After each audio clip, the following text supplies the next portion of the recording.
We talked to Wil Jeudy, a secular activist from Texas who formed Secular Houston and Secular Texas PAC to encourage and support political candidates that secular voters can trust. Secular Houston has endorsed Democrat James Talarico for the United States Senate, and Jeudy believes he is a person of faith who secular voters can trust to protect our religious freedom. I'm still nervous. This is Secular Left with Doug Berger, an independent, religion-free, progressive viewpoint on topics of the day.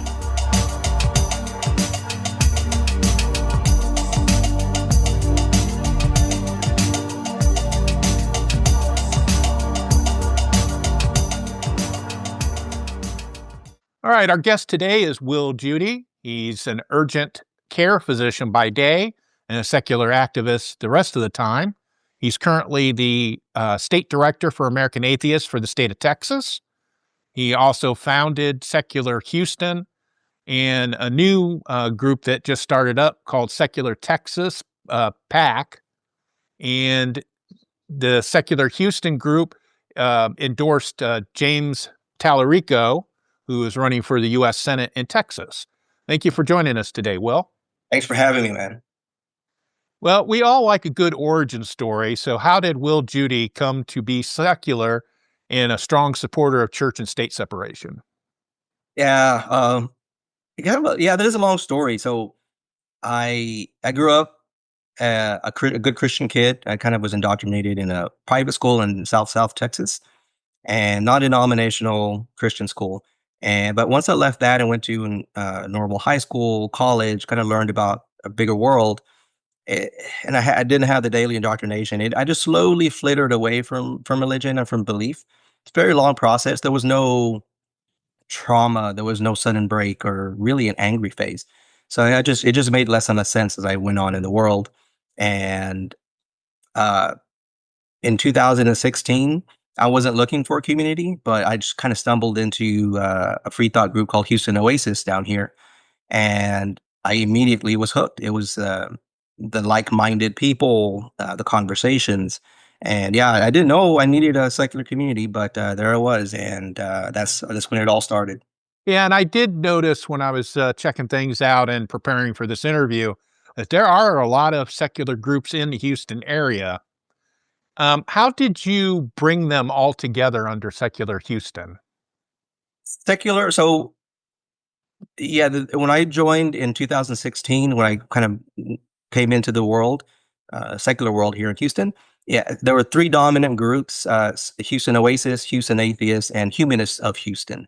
And there was kind of some beef between some of the groups when I joined, and for good reason. There was some stuff that happened again before I kind of came in. But fast forward a year and a half or so, and I found myself on the board of Houston Oasis.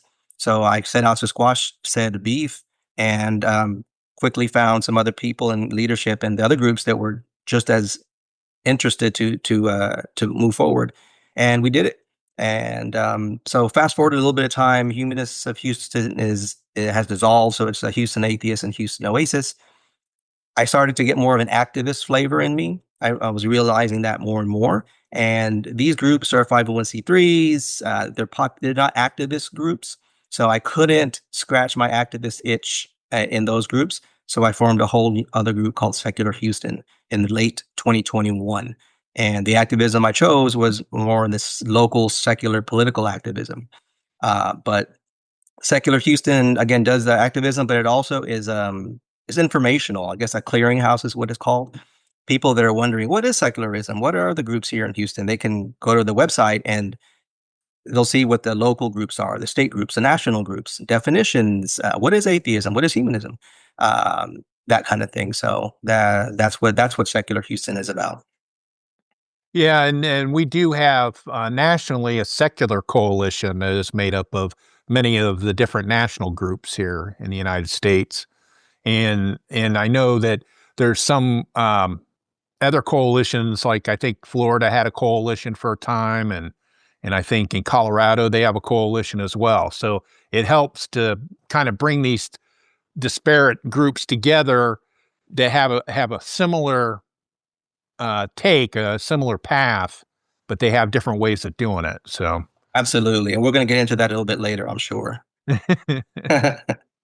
but when you mention about beefs, yeah, that's another aspect of some of these groups too, is that they tend to have a little bit of turf wars sometimes at times.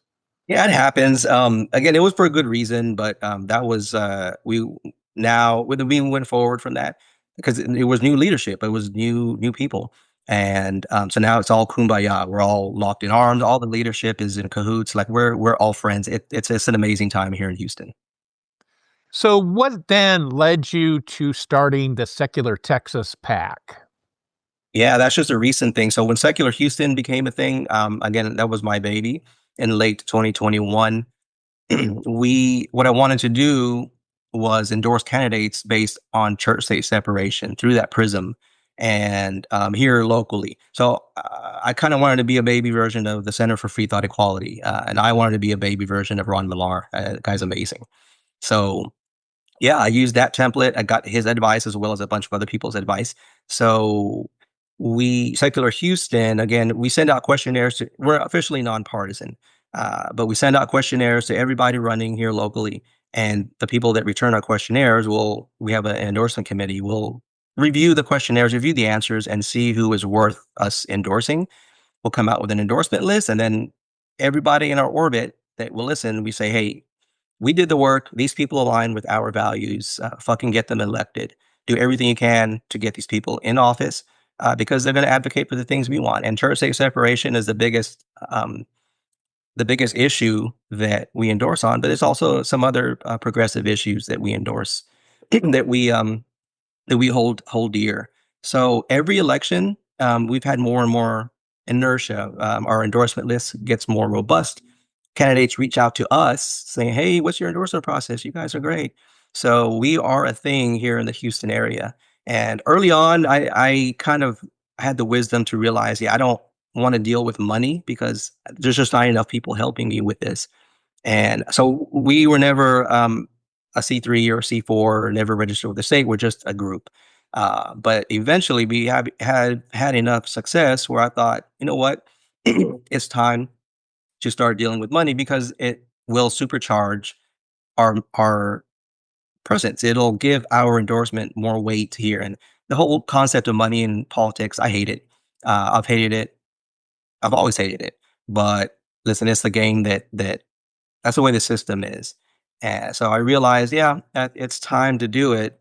So took a while to do it, but yeah, finally formed a Secular Texas PAC. So it's a state PAC.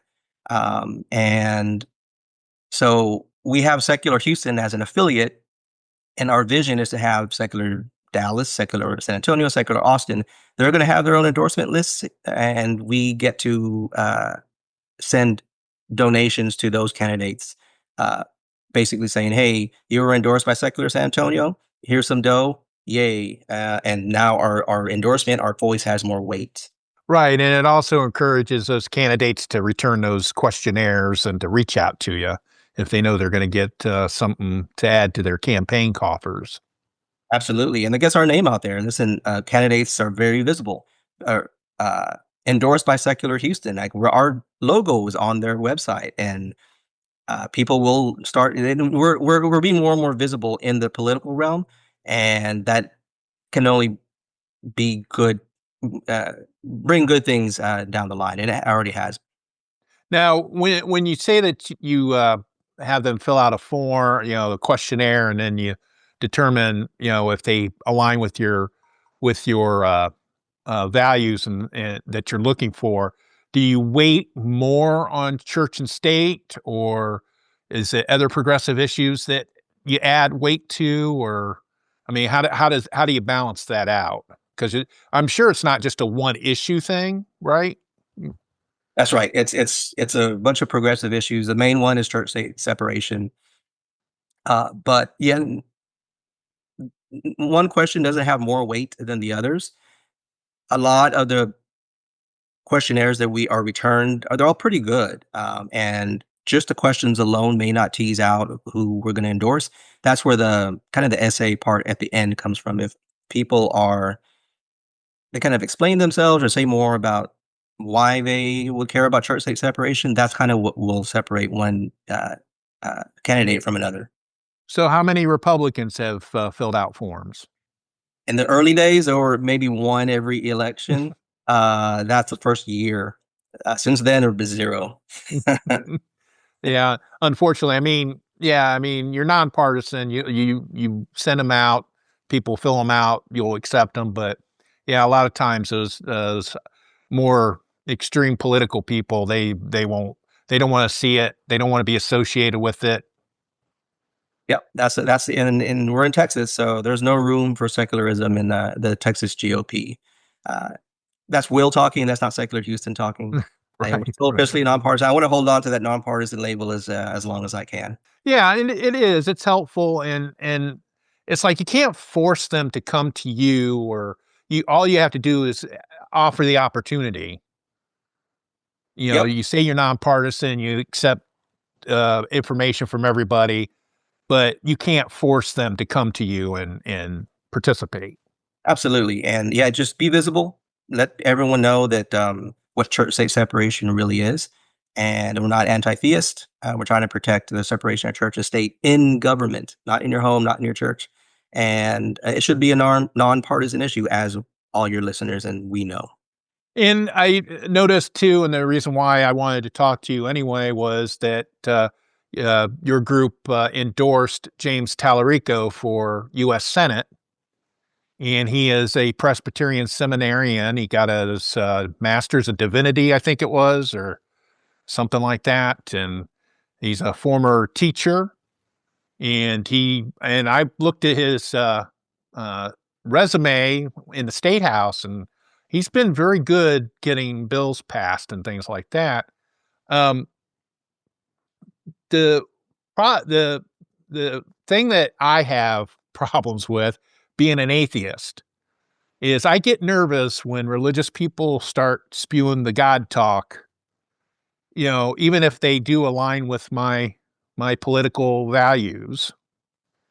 How is Talarico different?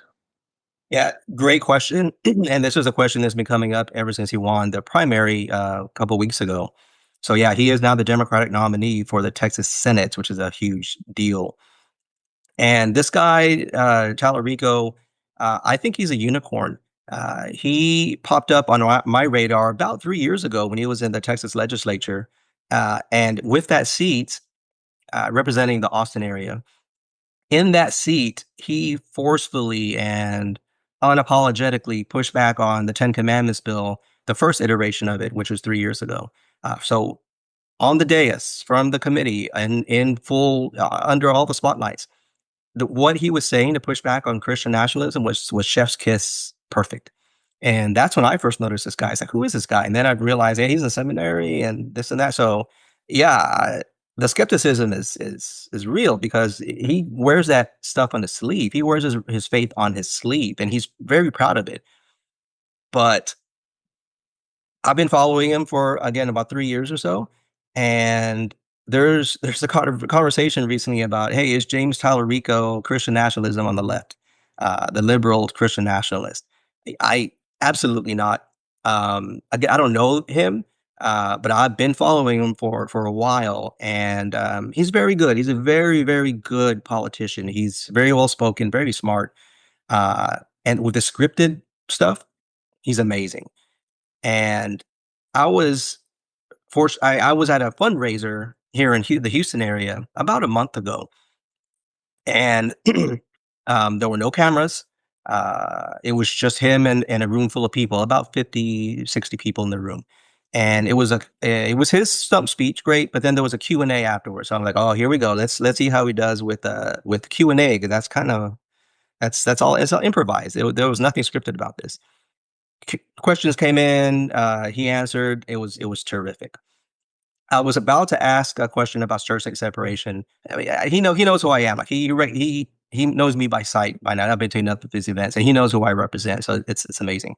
So, and he saw me on the way in. He saw me, kind of nodded his head like, "Hey." At the end, I was going to ask, but then we ran out of time. So I was like, oh man. So then Talarico, at the end of this fundraiser, he says, you know what? We're at the end of time, but I want to say one more thing. I am the champion of church state separation. And he went off on his thing unprompted. There was no questions. He did not have to say that. There were no cameras. Again, what he said was chef's kiss, amazing. So that's when I was really like, yeah, this guy's a real deal.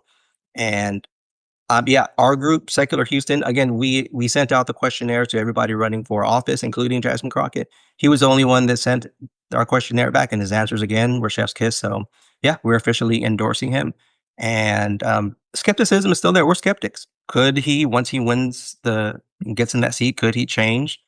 Yeah, it's possible. I don't think that'll happen. Seems like a pretty genuine cat. But as it stands now, here was it March 2026. Yeah, we're all behind him.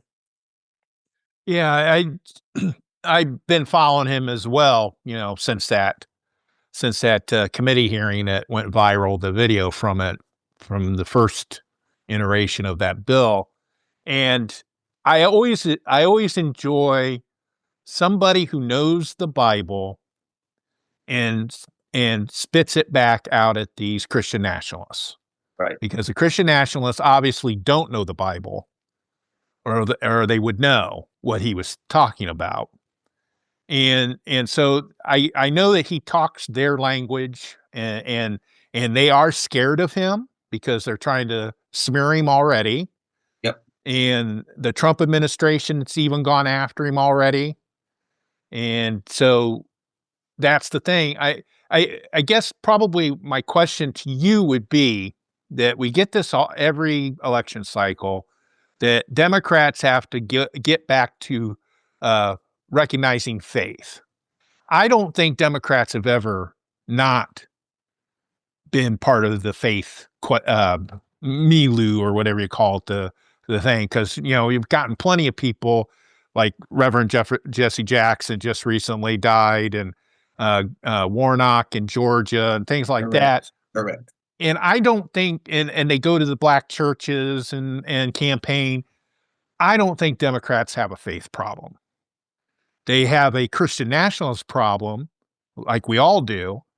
And so I really appreciate when somebody like Talarico, verse and chapter, here's what the Bible really says about all this stuff.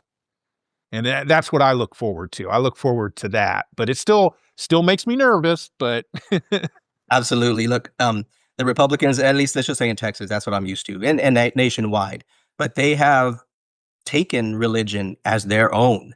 And that narrative has worked for at least, I don't know, I'm going to say a generation. And yeah, leaving the Democrats as godless or lost or spinning, we just kind of lost that faith narrative. Now, we could say that's a good thing. It's a good thing if faith is being used to oppress people a la Christian nationalism. But just because you are a person of faith doesn't mean you're a Christian nationalist or a religious nationalist. And that's, I think, what the Democrats have been struggling with for many years. This guy, Talarico, yeah, he is fixing that problem. I'm using air quotes.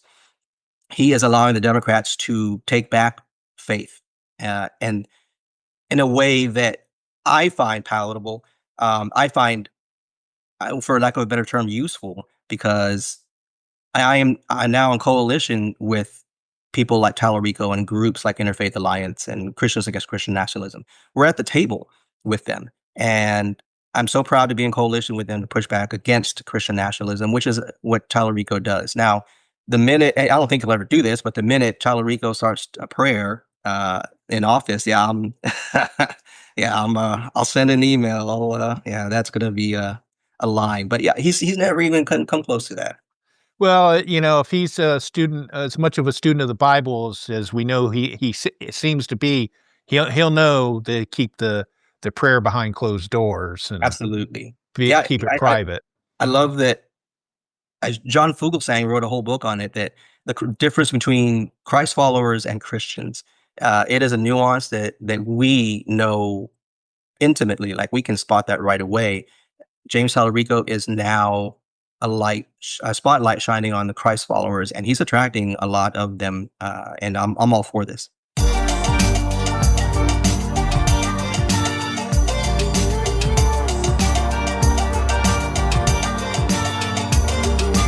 For more information on the topics in this episode and the links used, visit secularleft.us.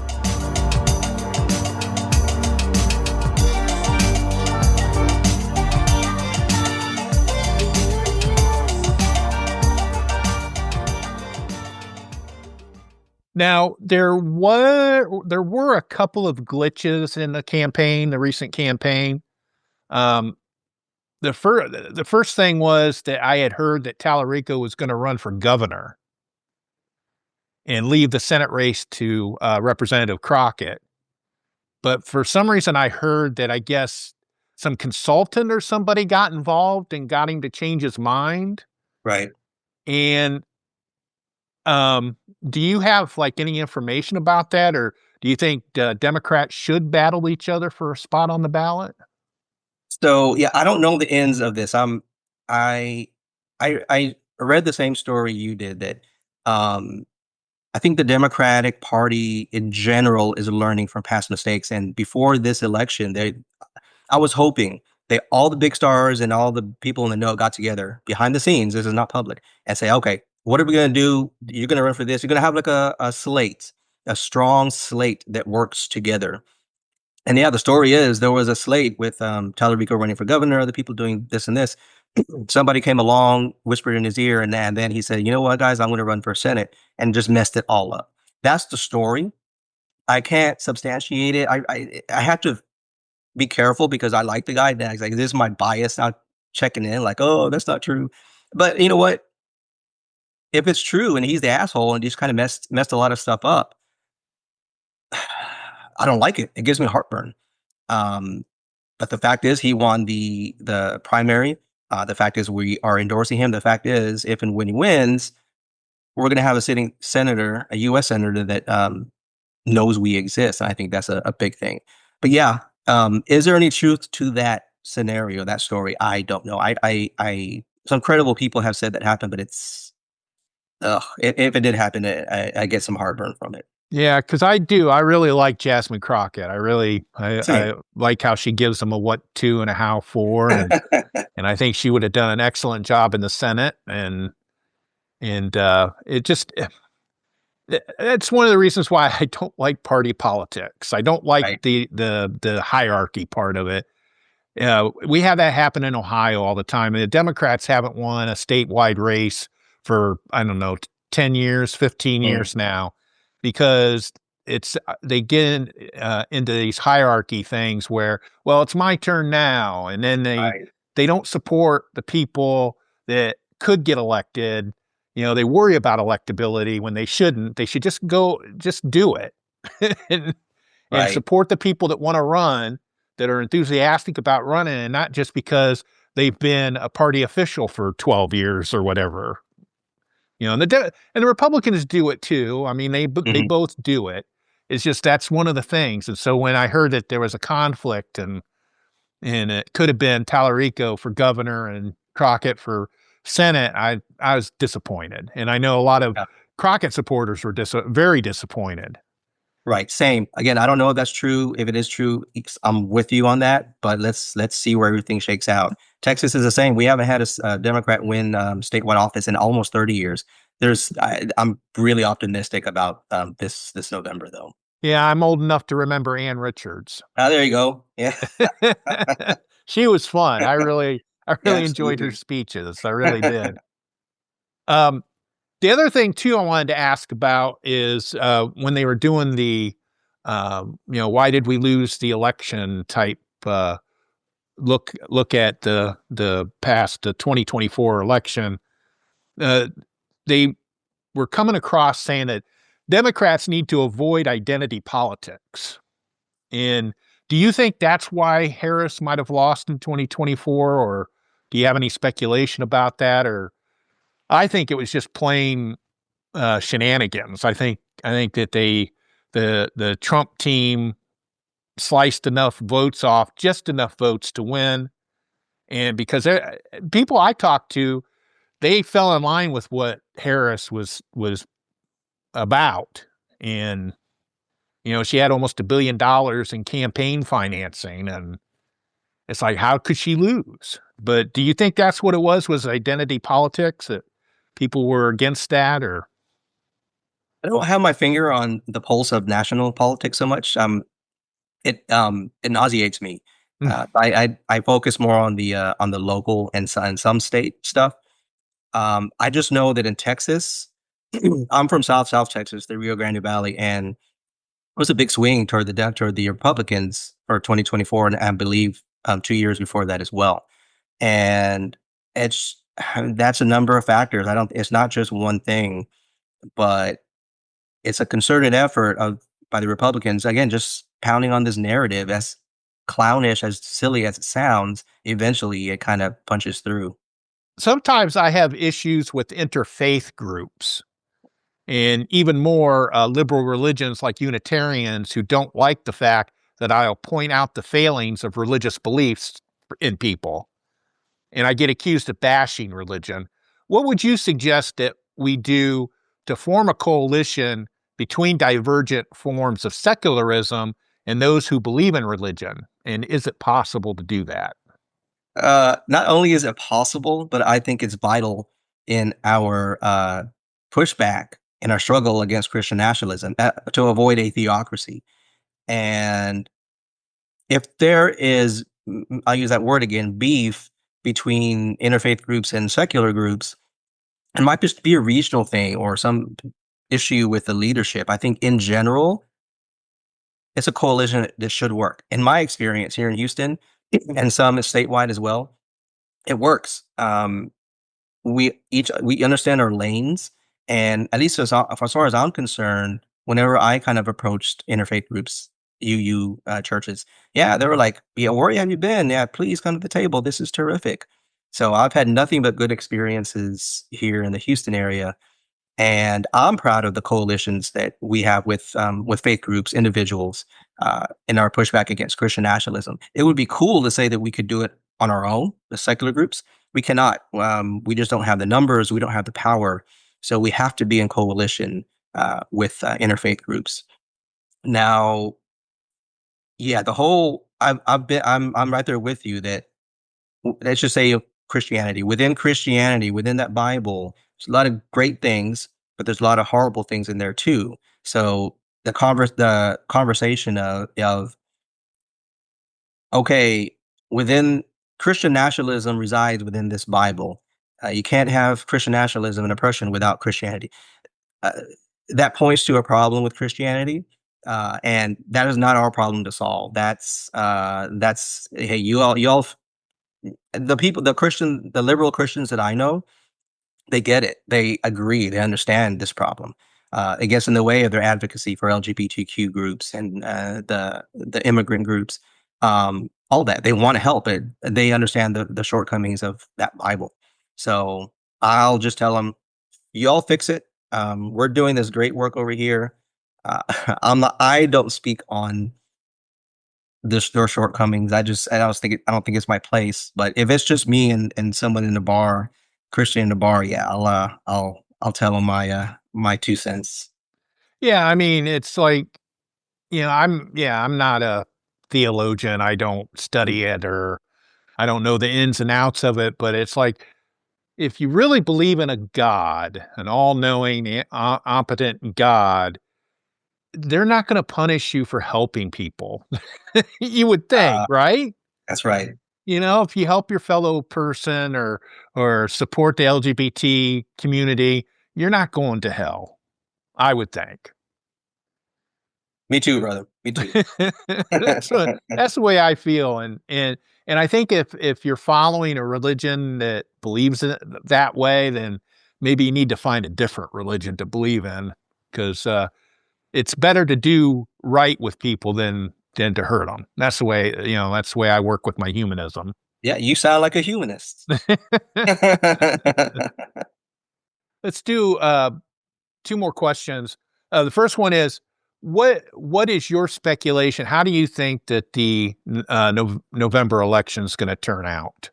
for you down there in Texas?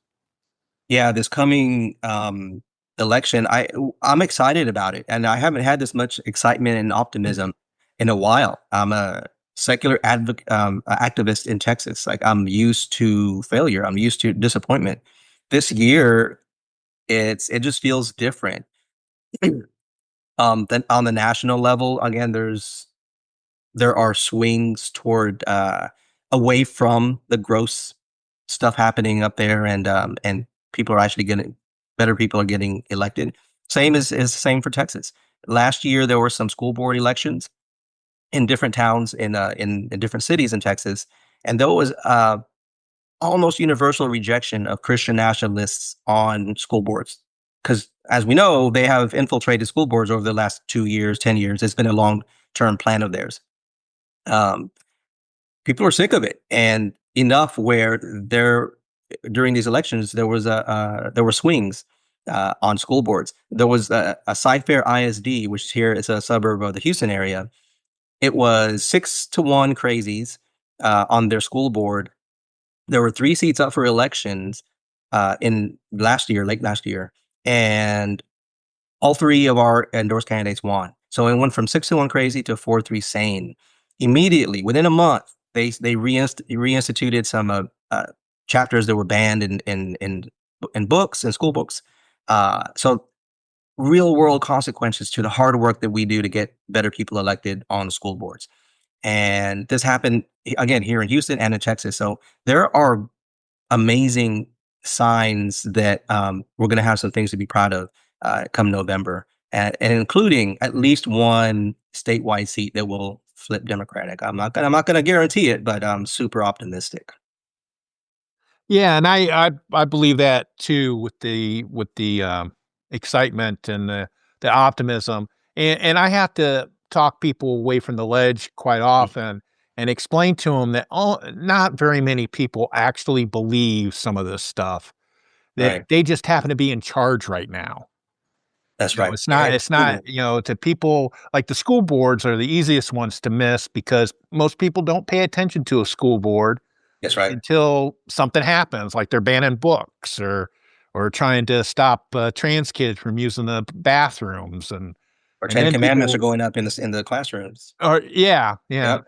yeah. It's like once people see that and then they get sick of it. And we had this. I follow the state politics here in Ohio, Hmm. and they had a committee hearing about some other bill that was attacking trans kids, and one of the Democratic legislators just she said, "I'm just exhausted with all these attacks," and it's like there's a lot of people that are just exhausted. They got things that they worry about, like affordability and housing and gas prices and inflation, and they, trans people or LGBT people or atheists or whatever, if they're just living their lives, leave them alone. That's the way I feel about it. That's right. You know, I don't spend a lot of time thinking about Christians and religious people, except when they start on me or trying to force their views on me. That's the only time I ever think about them. Right. I don't know why other people don't do that as well with other people.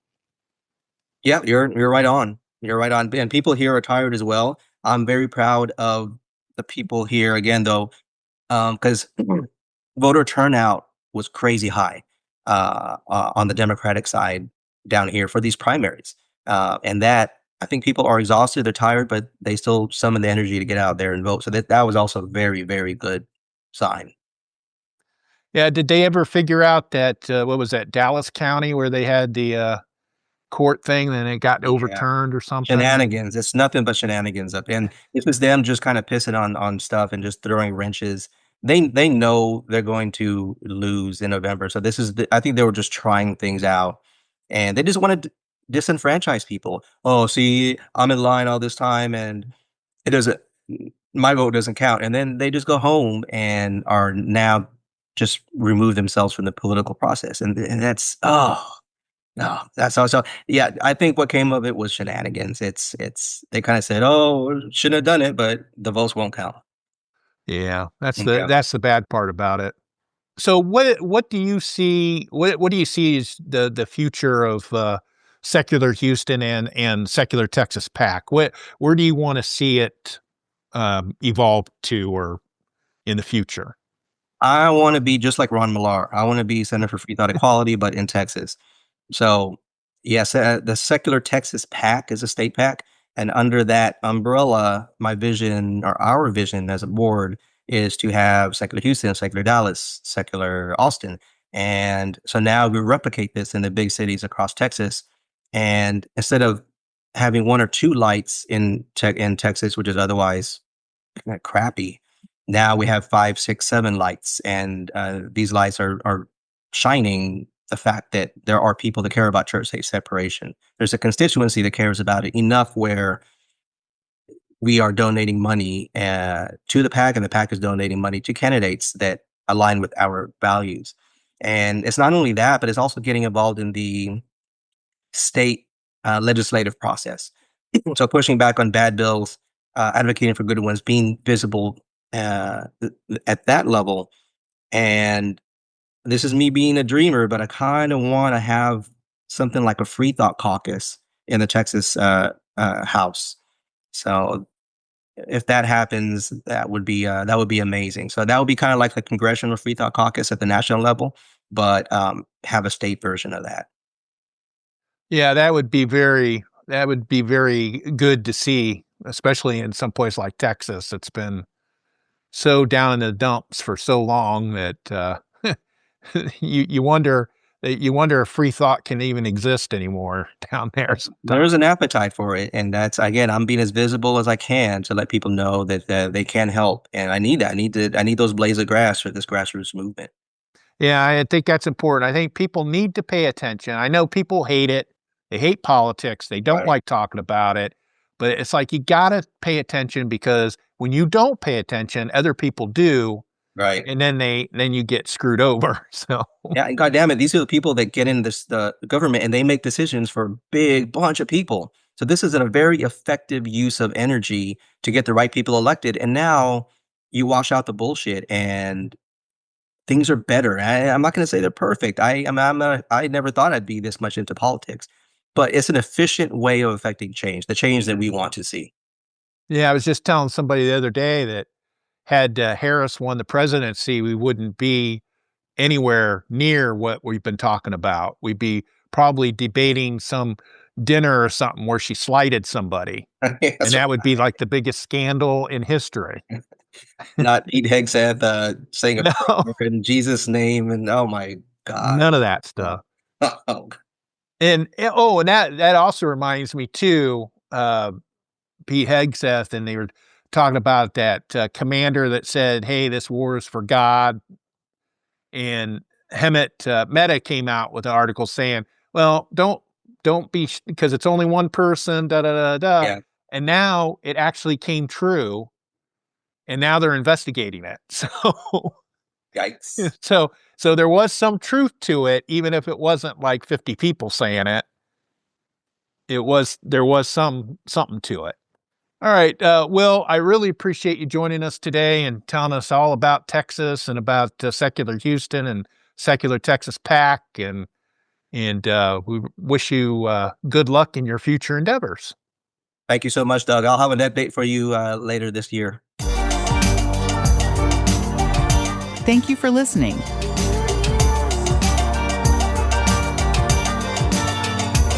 Secular Left is hosted, written, and produced by Doug Berger, and he is solely responsible for the content.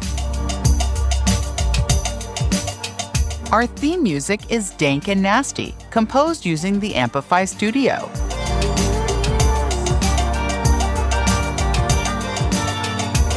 For more information on the topics in this episode and the links used, visit secularleft.us.